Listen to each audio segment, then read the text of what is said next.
Hello. അപ്പോൾ ഭബ്ബ movie കണ്ടിറങ്ങിയിരിക്കുകയാണ്. ഞാൻ കണ്ടത് എപ്പോഴും പറയുന്ന പോലെ തന്നെ രാവിലെ 9 മണിക്കുള്ള ഷോയ്ക്കാണ്.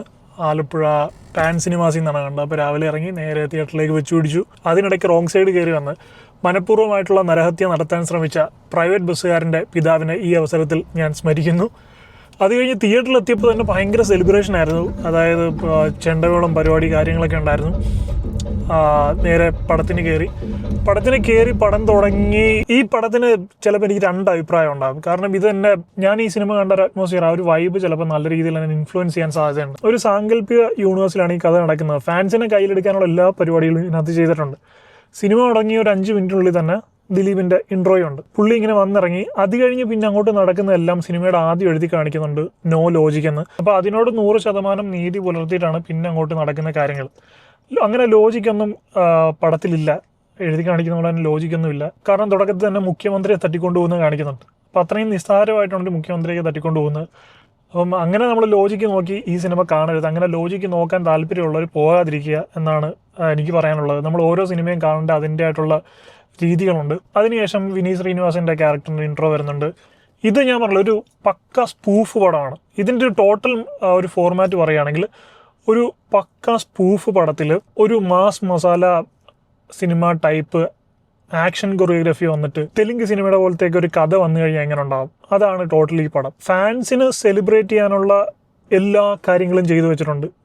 കാരണം ഞാൻ ഈ പടം കണ്ട ഈ 2025 ഇപ്പോൾ തീരാൻ പോകുന്നു. ഇനി ഏതൊരു 10 ദിവസം കൂടി ബാക്കിയുള്ളൂ. അപ്പോൾ ഈ 2025 വർഷം തുടങ്ങി ഇപ്പോൾ ഈ ഡിസംബർ എത്തി നിന്നിട്ട് ഇത്രയും സെലിബ്രേഷൻ മൂഡിൽ ഞാൻ ആദ്യമായിട്ടൊരു പടം കാണുന്നത് ഈ 2025. ഞാൻ കുറച്ച് ക്ലിപ്പ് ഇവിടെ കാണിക്കാം. ഞാൻ അതിനുവേണ്ടി തിയേറ്ററിലെ ക്ലിപ്പ് എടുത്ത് വെച്ചിട്ടുണ്ട്. അത്രയും സെലിബ്രേഷൻ ആയിരുന്നു തിയേറ്ററിനകത്ത് എന്ന് പറഞ്ഞു കഴിഞ്ഞാൽ. ഫുള്ള് വൈബായിരുന്നു.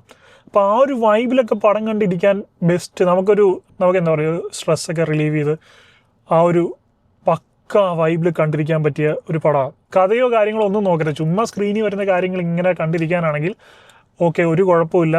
നല്ല അടിപൊളിയായിട്ട് കണ്ടിരിക്കാൻ പറ്റിയ ഒരു പടമാണ്. പിന്നെ ഇതിനകത്ത് ക്യാരക്ടേഴ്സ് പറയുകയാണെങ്കിൽ ഒരുപാട് കഥാപാത്രങ്ങൾ വന്നു പോകുന്നുണ്ട്. നമ്മുടെ VIP മൂവിയിൽ ധനുഷിൻ്റെ അമ്മ ക്യാരക്ടർ ചെയ്ത ശരണ്യ പൊന്നോണ്ണൻ അവർ നല്ലൊരു ക്യാരക്ടർ ചെയ്യുന്നുണ്ട്. അവരടുത്ത ഇൻട്രോയിൽ അവരാണ് വരുന്നത്. പിന്നെ അതുപോലെ തന്നെ നമ്മുടെ ആക്ടർ ദേവ്ജി എന്ന് പറഞ്ഞിട്ട് ഒരു ക്യാരക്ടറായിട്ട് വരുന്നുണ്ട്.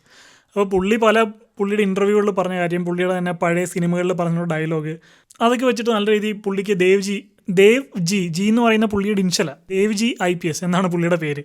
അപ്പോൾ എല്ലാവരും ദേവ്ജി എന്നാണ് പുള്ളിയെ വിളിക്കുന്നത്. ബൈജു സന്തോഷാണ് മുഖ്യമന്ത്രിയായിട്ട് വരുന്നത്.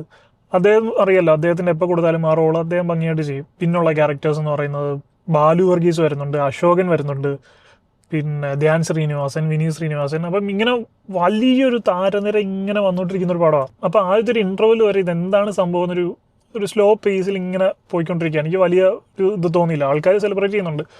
പക്ഷേ ഒരു ഇൻ്റർവെൽ ബ്ലോക്കിന് തൊട്ട് മുമ്പ് തൊട്ട് ചെറുതായിട്ട് സംഭവം ഇൻട്രസ്റ്റിംഗ് ആയത് കഴിഞ്ഞ് ഇൻ്റർവെല്ല് കഴിഞ്ഞ് പിന്നെ ഇങ്ങനെ ആ എൻ്റർടൈൻമെൻറ്റ് ലെവലിലുള്ള ഗ്രാഫ് നോക്കുകയാണെങ്കിൽ ഇങ്ങനെ ആയിരുന്നു പടം പോയിക്കൊണ്ടിരുന്നത്.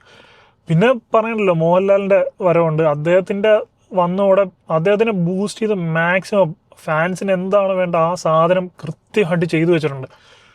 അതുപോലെ തന്നെ ഇതിനകത്തെ പാട്ട്, അഴിഞ്ഞാട്ടം എന്ന് പറയുന്ന പാട്ട്, ആ തിയേറ്ററിൽ അപാര വൈബായിരുന്നു കേട്ടോണ്ടിരിക്കാൻ. ഞാൻ അതിൻ്റെ 1-2 ക്ലിപ്പ് കൂടെ കാണിക്കാം.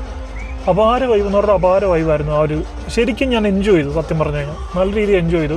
കഥയോ കാര്യങ്ങളോ അങ്ങനെയുള്ള കാര്യങ്ങളൊന്നും നോക്കരുത്. എന്നെ സംബന്ധിച്ച് സിനിമ എന്ന് പറയുന്ന ഒരു എൻ്റർടൈൻമെൻ്റ് ആണ്. ഞാൻ ഒരു എൻ്റർടൈൻമെൻറ്റിന് വേണ്ടിയാണ് സിനിമ കാണാൻ പോകുന്നത്. അപ്പോൾ ആ ഒരു ആസ്പെക്റ്റിൽ ഞാൻ പ്രതീക്ഷിച്ചത് എനിക്ക് കിട്ടി. അതുപോലെ സെലിബ്രേഷൻ ആയിരുന്നു. അതുപോലെ തന്നെ ഇതിൻ്റെ ആക്ഷൻ കൊറിയോഗ്രഫി അതൊരു ലെവൽ സാധനം ചെയ്തു വെച്ചിട്ടുണ്ട്. ഇതിനകത്ത് മോഹൻലാലും ദിലീപും കൂടെ ഉള്ള ഫൈറ്റ് ഉണ്ട്. അതുപോലെ ദിലീപ് ഒറ്റയ്ക്ക് എന്നുള്ള ഫൈറ്റ് ഉണ്ട്. ഒരു ഇൻ്റർവെൽ ബ്ലോക്ക് ടൈമിലൊക്കെ ദിലീപ് റിയാസ് ഖാൻ വരുന്നുണ്ട്. റിയാസ് ഖാൻ ഒരു ഫൈറ്റ് സീക്വൻസിൽ വരുന്നുണ്ട്. അപ്പം ആ ഫൈറ്റിൻ്റെ സമയത്ത് ദിലീപിൻ്റെ തന്നെ ഒരു പാട്ട്, അപ്പോൾ ആ പാട്ട് ഞാൻ എന്ന് പറഞ്ഞാൽ നിങ്ങളുടെ സസ്പെൻസ് പോകും. ദിലീപിൻ്റെ തന്നെ ഒരു വെറൈറ്റി പാട്ട് ഇട്ടിട്ടൊരു ഫൈറ്റ് സീക്വൻസ് ഉണ്ട്. അതൊക്കെ അടിപൊളിയായിരുന്നു. സെറ്റപ്പ് ആയിരുന്ന സാധനം. ശരിക്കും ഞാൻ പറഞ്ഞില്ല, ഒരു തിയേറ്റർ വൈബിന് പറ്റിയ, ഒരു സെലിബ്രേഷൻ മൂഡിന് പറ്റിയ ഒരു പടം. ലോജിക്കോ കാര്യങ്ങളോ അല്ലെങ്കിൽ കഥയോ ഒന്നും നോക്കാതെ, പക്ഷേ ഞാൻ പറഞ്ഞില്ല, ആ ഒരു വൈബിൽ കണ്ടിരിക്കാൻ പറ്റിയ പടം. സ്പൂഫുണ്ട്, നല്ല രീതിയിൽ പടത്തിനകത്ത് സ്പൂഫുണ്ട്. പല സിനിമകളുടെയും കാര്യങ്ങളുടെയും ഇവരുടെയൊക്കെ തന്നെ പല റെഫറൻസ് ഇങ്ങനെ വന്നു പോകുന്നുണ്ട്. അതുപോലെ തന്നെ റെഡിൻ കിങ്സ്ലി ഒരു ഗസ്റ്റ് അപ്പിയറൻസിൽ വരുന്നുണ്ട്. അപ്പോൾ അദ്ദേഹത്തിൻ്റെ ക്യാരക്ടറൊന്നും പ്രത്യേകിച്ച് ഒന്നും ചെയ്യാനില്ല, ചുമ്മാ ഒരു കേമിയോ വെച്ച് കൊണ്ടുവന്നു എന്നേ ഉള്ളൂ. അപ്പോൾ ടോട്ടലി നോക്കുകയാണെങ്കിൽ എനിക്ക് നല്ല രീതിയിൽ എൻജോയ് ചെയ്ത് കാണാൻ പറ്റിയൊരു പടമായിട്ടാണ് തോന്നിയത്. ലാലേട്ടൻ വരുന്ന ആ ഒരു ഏരിയ എന്നൊക്കെ പറഞ്ഞു കഴിഞ്ഞാൽ ഫുള്ള് സെലിബ്രേഷൻ വൈബായിരുന്നു. എൻ്റെ പൊന്നോ, തിയേറ്റർ പൂരപ്പുറമ്പായി എന്നൊക്കെ കേട്ടിട്ടേ ഉള്ളൂ. ഈ വർഷം ഞാൻ കണ്ടൊരു പടത്തിൽ ഇപ്പോഴാണ് കാണുന്നത്. അതൊരു അന്യായ വൈബ് സാധനമായിരുന്നു. അപ്പോൾ ഒരു വൈബൊക്കെ പിടിച്ച് അങ്ങനെയുള്ളൊരു സെറ്റപ്പിലൊക്കെ കാണാൻ ആഗ്രഹിക്കുന്നവർക്ക് തീർച്ചയായിട്ടും തിയേറ്ററിൽ പോയി കാണാൻ പറ്റുന്നൊരു പടമാണ്. അല്ല ലോജിക്ക് നോക്കി കഥ വേണം, അതുപോലെ തന്നെ ബാക്കി കുറേ കാര്യങ്ങളൊക്കെ നോക്കി സിനിമ കാണുന്ന ആളുകൾക്ക് ഇഷ്ടപ്പെടുമോ എന്ന് എനിക്കറിയില്ല. ഈ സിനിമയ്ക്ക് എന്തായാലും രണ്ടഭിപ്രായം വരും. അത്യാവശ്യം ഈ രീതിയിലൊരു എൻ്റർടൈൻമെൻറ്റ് കാണാൻ ആഗ്രഹിച്ച് കാണുന്ന ആളുകളൊക്കെ നല്ല അഭിപ്രായം തന്നെയാണ് പറയാൻ സാധ്യത. അല്ലാതെ കുറച്ചുകൂടെ കഴിഞ്ഞിട്ട് കുറച്ചൊരു ബുദ്ധിജീവി ലെവലിലൊക്കെ സിനിമ കാണുന്ന ആൾക്കാരൊക്കെ ഉണ്ട്, അവർക്കൊന്നും ഇഷ്ടപ്പെടാൻ യാതൊരു തരത്തിലുള്ള സാധ്യതയും ഞാൻ കാണുന്നില്ല. എന്നെ സംബന്ധിച്ച് എനിക്ക് നല്ല രീതിയിൽ ഇഷ്ടപ്പെട്ടു കേട്ടോ. ഞാൻ ശരിക്കും എൻജോയ് ചെയ്ത് കണ്ടു. നമ്മളുള്ള കാര്യം ഉള്ള പോലെ പറയണം.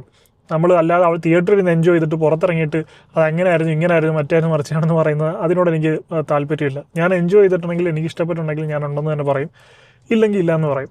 അപ്പോൾ ഇതിനകത്ത് ഞാൻ പറഞ്ഞു ഫൈറ്റ് കാര്യങ്ങളെല്ലാം അടിപൊളിയാണ്. അതുപോലെ അഴിഞ്ഞാട്ടം എന്ന് പറയുന്ന സോങ് തിയേറ്ററിൽ ഭയങ്കര വൈബായിരുന്നു. പിന്നെ ദിലീപിനെ കുറിച്ച് പറയുമ്പോൾ അദ്ദേഹത്തിന് പഴയൊരു എനർജിയൊക്കെ കൊണ്ടുവരാൻ നല്ല രീതിയിൽ ശ്രമിച്ചിട്ടുണ്ട്. പിന്നെ ഏജിൻ്റെ ആയിട്ടുള്ള അറിയാമല്ലോ, എല്ലാവർക്കും അതിൻ്റെ ആയിട്ടുള്ള പരിമിതികളുണ്ടാവും. അപ്പോൾ അതിൻ്റെ ആയിട്ടുള്ള ചെറിയൊരു പരിമിതി ഒഴിച്ചു നിർത്തി കഴിഞ്ഞാൽ അദ്ദേഹം ആ ഒരു പഴയ എനർജിയൊക്കെ കൊണ്ടുവരാൻ ശ്രമിച്ചിട്ടുണ്ട്. ലാലേട്ടൻ ഫാൻസിൽ ലാലേട്ടൻ ഫാൻ ബോയ് മൊമെൻറ്റ്സ് ഒരുപാട് കിട്ടാൻ സാധ്യതയുള്ളൊരു സിനിമയാണിത്. അപ്പോൾ ഫാൻസിന് നല്ല രീതിയിൽ ആഘോഷിക്കാം. അപ്പോൾ ടോട്ടലി പറയുകയാണെങ്കിൽ ഒരു എൻ്റർടൈൻമെൻറ്റ് സിനിമയെ കാണാൻ ആഗ്രഹിക്കുന്ന ആളുകൾ, കഥയോ ലോജിക്കോ ഒന്നും നോക്കാതെ ഒരു എൻ്റർടൈൻമെൻറ്റ് സിനിമ കാണാൻ ആഗ്രഹിക്കുന്ന ആളുകൾക്ക് നല്ലൊരു തിയേറ്റർ എക്സ്പീരിയൻസ് ആയിരിക്കും. ഇനിയിപ്പോൾ എങ്ങനെയാണെന്നറിയില്ല, ഞാൻ കണ്ടിറങ്ങിയ ഷോ നല്ലൊരു എക്സ്പീരിയൻസ് ആയിരുന്നു. So that's it. അപ്പോൾ താല്പര്യമുള്ളവർക്ക് പോയി കാണാം.